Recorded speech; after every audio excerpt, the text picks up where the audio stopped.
These are not notes. This is just my staffing playbook. It just says pretend everything's fine.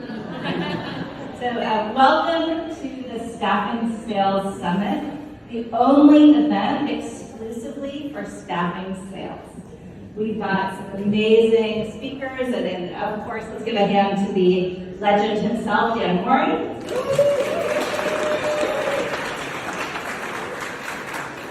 You're going to hear from so many fantastic people. We've got people like Henderson, we've got I've met Tom Erb, we've got Staffing Chart. Does anyone know what the hell he actually does?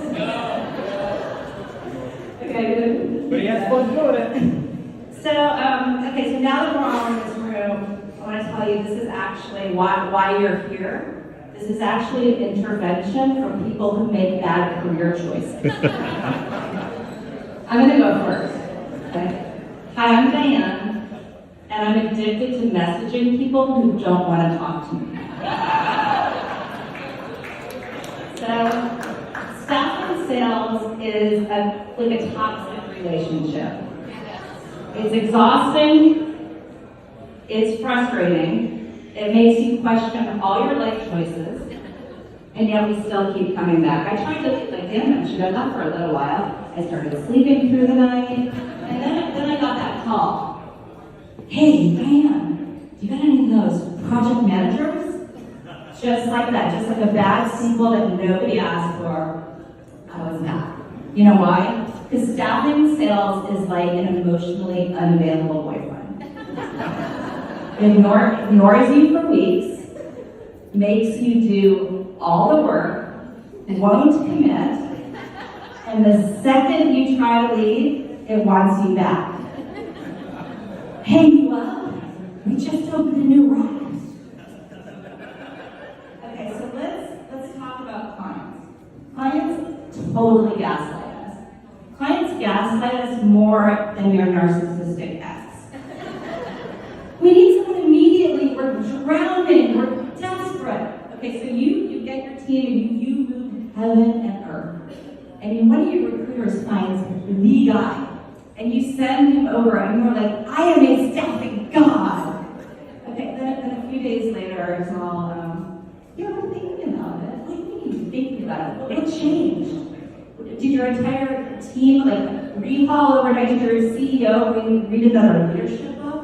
Last week it sounded like if we didn't fill this role by Friday, the entire global economy would collapse. I was picturing your office at the last scene in Titanic. If we don't have a UX developer by Friday, we're all going down. Okay, so the deal totally falls apart, and of course your team is completely deflated, and they're millennials, so they need an entire mental health week just to recover. Okay, how about candidates? I mean, candidates are unhinged. Okay, this is a story, it's a true story, I could not make this up. I once had a temp escrow assistant who was running a phone sex business out of my client's restroom. Okay? My client calls me up like he's in a hostage situation. He goes, hey, I think your temp is running a 1-900 number to the bathroom. So it's obviously we end the assignment, we send someone else, and we put her on the do not hire list. Okay? Of course she calls a few days later, I mean, the audacity. So I say to her, well, she calls and she says, hey, do you have any other work for me? So I go, hey, where can we place Mary? I mean, placement's a placement, right? Okay, now we need to talk about the elephant in the room. We need to talk about AI. Okay, everybody's asking, will AI replace us? Well, I wish, but can you imagine? AI can never take over staffing. AI is based on logic. AI thinks that staffing is about matching people with jobs. AI would be like, oh, this person knows Python, they can be a Python engineer. Now, AI doesn't know about the hiring manager who changes the job description 7 times and then vanishes like a Temu order that's just out for delivery. AI doesn't know about the candidate who's so excited about the opportunity and then goes harder than a DoorDash driver in the rain. That burrito was almost there. And what do you think AI would do when your client, when its client, after interviewing, by putting your candidate through 9 rounds of interviews, says, oh yeah, we realized we already had your candidate in our ATS. Or what about the candidate who would play it for a counteroffer? Or my absolute favorite, when the candidate and client team up against you because your conversion fee is the only thing standing between them. So look, we're all here because hold on.